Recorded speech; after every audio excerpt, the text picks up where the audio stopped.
Well, the politicians would have you believe that they have dealt with the fiscal cliff and it's all behind us. But yesterday's headline in the Wall Street Journal, I don't know if you can see that there or not, but ugly choices loom over the debt clash. Well, it's right there in the Wall Street Journal. And really, to be honest, most consumers are more confused than ever and a little bit worried about what all this means for them. That's why Steve Sexton joins us once again, the president of the Sexton Advisory Group here, and the host of his own show on 1170 KCBQ. Yep. Good to see you. Winning at Life with Steve Sexton. Well, thank you. We need to do some winning here, because the way things are looking here with this fiscal cliff, nobody's coming out ahead on this. Everybody has to plan on how this is going to affect them. Oh yeah, and it's going to get ugly. The reality is there's actually three crises. The first one is just the fiscal cliff. We have $16.4 trillion in debt. The Senate and Congress are going to debate whether to raise that debt so the country can pay its bills. If they don't raise the debt, what's going to happen is the country's going to have to decide what bills they're going to pay. So equate this to somebody, hey, I make $1,500 a month, I save $500 for my food, but I have $1,200 in bills. Right. I'm going to pay $1,000 and kind of kick the can down the road till I have more money. That's what the country will have to do. The only problem is our country pays 80 million bills a week. Now, this is what they always do, though, with the debt ceiling, is they always just automatically raise the debt ceiling and then just go on as though nothing's ever happened, where you and I can't do that in our real life. Oh, no. We're going to get to a point where China says, you know what, sorry, U.S., we're not going to give you any more money, so the credit card will be out. So they really have to pay attention to it, because somewhere down the road, we're going to have a problem. Now, that's only one crisis. There's two others. The next one is the sequester. That's the part where the last debt ceiling debate, they said, hey, we're going to cut out $1.2 trillion over 10 years. So if they don't get that one done by March 1st, you know what? There's $110 billion in defense and domestic spending that's going to get cut. California will lose 227,000 jobs, and in the defense industry, San Diego has 1 in 4.5 people who work in the defense industry, so that's going to hit everybody. The third one is called the continuing resolution. Most people don't realize, but it's almost been 2 years since we've had a budget that the president signed off on. And all they've done is say, hey, we'll continue to pay these bills.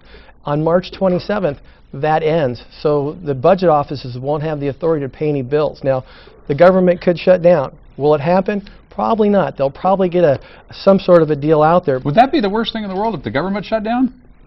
Yeah, it would. You think it really would be bad? Because cynically, most people say, hey, great, let the government shut down. We'll be better off. Well, it's going to, well, it could send us into a recession, depression. It will ruin the view of the United States as it relates to our financial markets and a weakening of our government.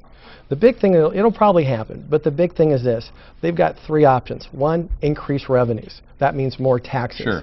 Two, decrease revenues, which means cutting programs. And three is cutting benefits. So as politicians, they're probably going to not cut benefits on the biggest voting block. So, but there's some big things there that nobody's going to be happy. It's going to be very contentious, and we're going to see everybody stick their chest out and talk and talk and talk, and it's probably going to begin in the next few weeks, because this debt ceiling, it's got to be decided by February 15th. So what do you tell your clients, and what do you tell viewers about how they should be approaching their own personal financial security? First thing, perfect example. Last week I spoke privately in front of a number of attorneys. Not attorneys, but their clients. And I had a discussion about the different advisor myths. And this is your financial advisor, your CPA, and your estate planner all working together and talking on your behalf. And I went through how money falls through the cracks in that environment. And most of the people there are going, oh my God, I just realized that I'm making financial decisions without all the facts, and I could be losing a lot of money. So the first thing is to make sure those people are talking. It'll save you thousands of dollars each and every year. So you got to know the questions to ask. Oh, most definitely. That's the thing, and most people just they don't know where to start. Well, here's where to start. First big question is, have you ever calculated the true fees that you have with your investments? That means the fees you know about, the ones you don't know about, and taxes. There's an article that was done quoted by Vanguard CEO, Mr. McKnight. He indicated that the bonds are in a very tough situation and equates them to the tech bubble back in 1999. And he also indicated that investors on their asset allocation programs shouldn't be looking at an 8% return, but more of a 5%. Now, and that's because we've had almost zero interest rates since last 6 years. Right. But we've seen articles from PIMCO, Putnam, and others just like this. Now, here's the thing. You're thinking you're getting at 8%. Hey, is it worth the risk? You probably say yes. But now you know you're getting 5.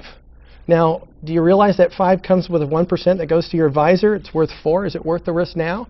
But let's add those taxes in there. If you're just in a 15% tax bracket, you're now making 3.4. Is it really worth the risk? So understanding those things is very important. That's part of those questions to ask. Right. But more importantly, it's to have a process in place for filtering out misconceptions, and unrealistic expectations. Looking forward, you also want to take a look at what's going to happen, because we are in the lowest tax bracket we're ever going to be in. Because the reality is they have no choice. They're going to be increasing taxes. If it's not this year, it'll be next.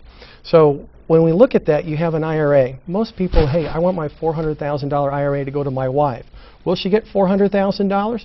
No, because with an IRA, it's all taxed. So if you're in a 15% tax bracket, that IRA is worth $340,000. 25, it's only worth $300. So there's a simple thing called a protected retirement trust. Somebody can put 2 to 5% into this trust each and every year, pay a little bit of taxes, and then when they walk out on life, it goes off to their wife tax-free. All right, Steve. Look, there's so much to talk about here, folks, and again, we just scratched the surface of it. You offer a white paper to folks to help explain some of this. No charge? No charge. There's 2 white papers, one on the Protected Retirement Trust and one on helping you understand whether you're making financial decisions without all the facts. It's just yes or no, real simple. So you get in touch with Steve Sexton, the Sexton Advisory Group, and get a hold of that valuable information, absolutely free. It's always great to see you. Good to see you. Happy New Year, by the way. And same to you. Let's see if we can make it a happy one. All right, Steve Sexton.